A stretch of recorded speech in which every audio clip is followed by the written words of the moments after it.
आज मैं सुनाऊंगा एक अजब राज्य की गजब कहानी। इस राज्य के सिंहासन पर कई राजा आसीन हो चुके थे। राज्य में अच्छा बुरा मिला जुलाकर चलता रहा। लेकिन जो आखिरी राजा था, उसके शासन में प्रजा कुछ हद तक खुश थी। शिक्षा, स्वास्थ्य और शासन व्यवस्था बहुत खराब नहीं थी, बल्कि कहा जा सकता है कुछ हद तक विकास हो रहा था। लेकिन वर्षों के शासनकाल में राजा और उसके मंत्रियों में घमंड और शायद तानाशाही की बू महसूस होने लगी। प्रजा की आंखों में अब बदलाव की उम्मीद जागी। और तब आई एक रानी। उस रानी के हाथों में प्रजाजन ने देखा एक नया सवेरा।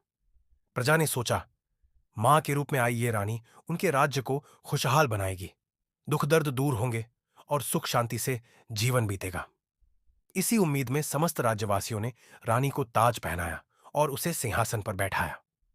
रानी ने अपनी मंत्री परिषद बनाई। राज्य भर में गूंजने लगा, रानी मां, रानी मां।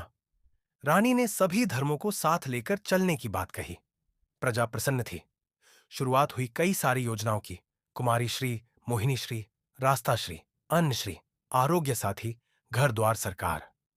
सभी प्रजा बहुत खुश है। कई योजनाओं की शुरुआत हुई। जैसे कुमारी श्री स्कूल में पढ़ाई करते हुए 9वीं और 10वीं कक्षा तक पहुंचते ही पैसे। मोहिनी श्री शादी करते ही पैसे। रास्ता श्री खराब सड़कों को ठीक किया जाए।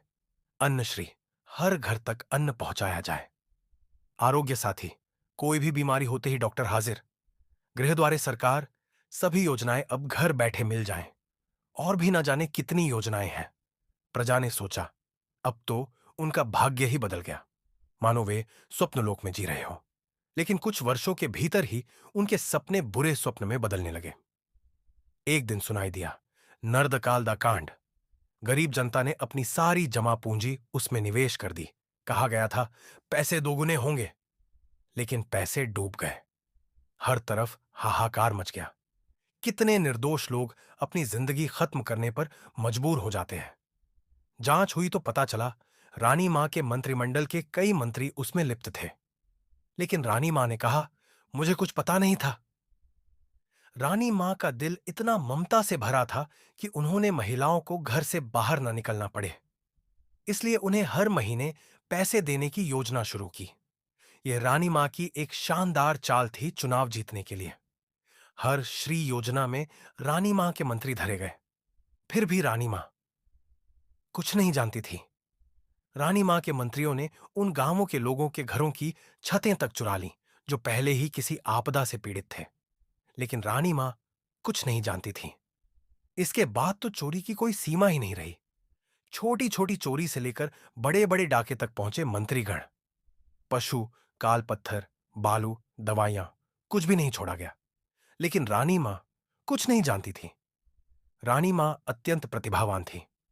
वह एक कुशल कवयित्री, गायिका और चित्रकार थीं।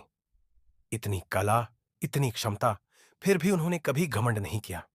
लेकिन फिर भी उन्हें कुछ नहीं पता चला। आरोग्य निकेतन भी भ्रष्टाचार से अछूता नहीं रहा। इस रानी के मंत्रीगण लोगों की जिंदगी से खिलवाड़ करते रहे। नकली दवाइयों से लेकर पैसों के बदले डॉक्टर बनाने तक सब कुछ हुआ। लेकिन रानी मां को कुछ भी पता नहीं था।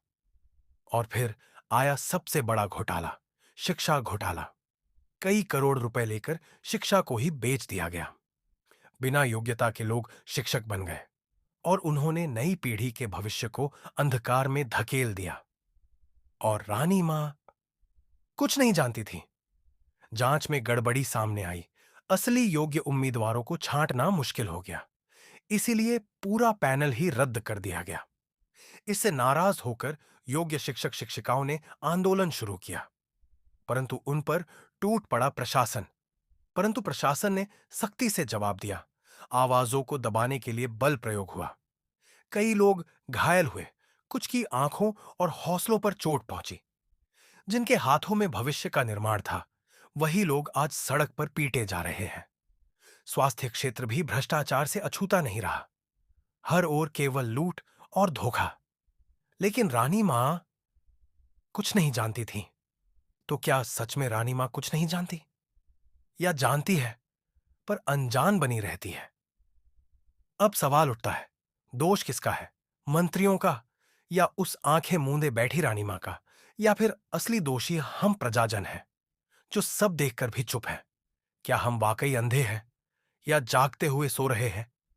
अब आप ही बताइए, क्या फिर कभी जगेगी ये प्रजा, या यही रहेगा इस राज्य का दुर्भाग्य?